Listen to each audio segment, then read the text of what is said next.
The other problem I see for the Conservatives Liberal coalition at the moment is this Newspoll today. You're right on the policy work. They are being marked down for that. Not sure what their policies are. They left it too late. The things that they're ahead on are defence and growing the economy in Newspoll. But they are down on issues like who is best placed to deliver lower taxes. I mean, this poll shows that it wasn't a mistake not to match the government in the budget and reply. The other issue they've got, we haven't spoken about that much, is Trumpet of Patriots. This is Clive Palmer's party.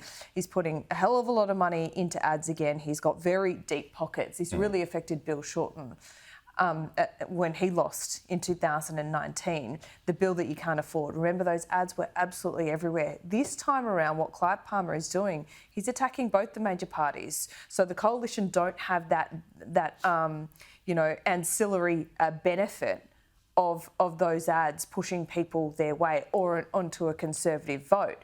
And what you've got is Clive Palmer now putting his preferences out. His preferences heels in the seats or independents in the seats where he is running, and then he's putting the incumbent and the incumbent or both the major parties at the very last of the ticket. Now, this is something just to keep an eye on election night, surely, because Clive Palmer directed about 3% of those preference votes the Labor Party's way last time, which helped them get over the line.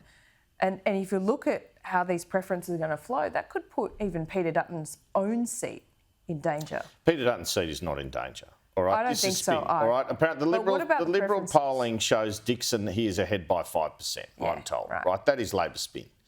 Having said that, in terms of the more general issue, absolutely it's a problem because the Liberal coalition primary is dropping off, and that's probably because they're going to Palmer and Hanson. And I said earlier in the campaign, he's got the problem, Peter Dutton. He needs people to vote for him who love Trump, and he needs people to vote for him who hate Trump.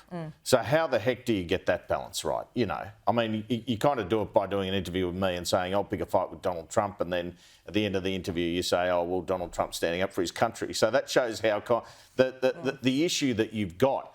But the preferences are very disciplined always, 70-90% from the Greens to Labor. Yes. When it comes to One Nation and Clive Palmer, because it involves a lot of working class vote, it can be usually 55 to 45 for the coalition. Yeah. So if you lose that primary vote to One Nation, to Clive Palmer, the danger is you can lose a significant amount of your two-party preferred vote, and that's where you end up losing. Okay. A bit to pick over for the next fortnight, Andrew. Thank you. Great to see you. We'll see you soon.